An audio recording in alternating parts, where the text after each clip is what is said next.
வணக்கம். இன்றைய வானிலை தகவல். தமிழக பகுதிகளில் மேல்நிலவும் வளிமண்டல கீழடுக்கு சுழற்சியின் காரணமாக தமிழ்நாடு, புதுவை மற்றும் காரைக்கால் பகுதிகளில் அநேக இடங்களில் இடி மின்னலுடன் கூடிய லேசான முதல் மிதமான மழை பெய்ய வாய்ப்புள்ளது.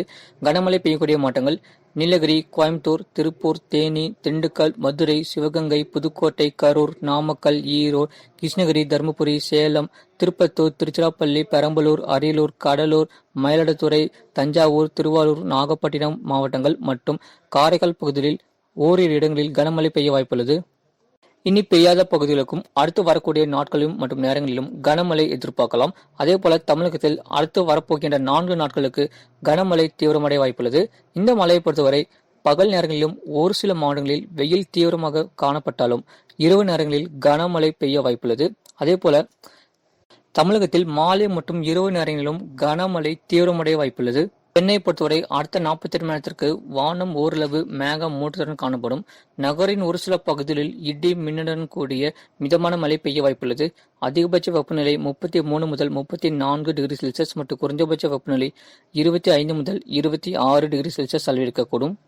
கடந்த தமானத்தில் பதிவான மழையளவு: கடலூர் மாவட்டம், கடலூர், கோவை மாவட்டம் தலா 13 சென்டிமீட்டர் பதிவிற்கு, நாமக்கல் மாவட்டம் 11 சென்டிமீட்டர் பதிவிற்கு, சேலம், கன்னியாகுமரி, தருமபுரி மாவட்டத்தில் தலா 9 சென்டிமீட்டர் பதிவிற்கு, ஈரோடு, நாகப்பட்டினம், கோவை மாவட்டத்தில் தலா 8 சென்டிமீட்டர் பதிவிற்கு, தேனி, சேலம், நாமக்கல் மாவட்டத்தில் தலா 7 சென்டிமீட்டர் பதிவிற்கு, கடலூர், சேலம், திருச்சி, கன்னியாகுமரி மாவட்டத்தில் தலா 6 சென்டிமீட்டர் பதிவிற்கு, அதேபோல திண்டுக்கல், கிருஷ்ணகிரி, ஈரோடு மாவட்டத்தில் தலா 4 சென்டிமீட்டர் பதிவிற்கு, அதேபோல தேனி, பெரம்பலூர், திருவண்ணாமலை, கள்ளக்குறிச்சி மாவட்டத்தில் தலா 3 சென்டிமீட்டர் பதிவிற்கு, தூத்துக்குடி, திருப்பூர், சென்னை, கன்னியாகுமரி மாவட்டத்தில் தலா 2 சென்டிமீட்டர் பதிவிற்கு, அதேபோல விருதுநகர், சேலம், கரூர், சென்னை, புதுக்கோட்டை மாவட்டத்தில் தலா 1 சென்டிமீட்டர் பதிவிற்கு, தெற்கு அந்தமான் மற்றும் அதனை ஒட்டிய பகுதிகளில் நிலவும் வளிமண்டல கீழடுக்கு சுழற்சி காரணமாக தென்கிழக்கு மற்றும் அதனை ஒட்டிய மத்திய கிழக்கு வங்கக்கடல் பகுதியில்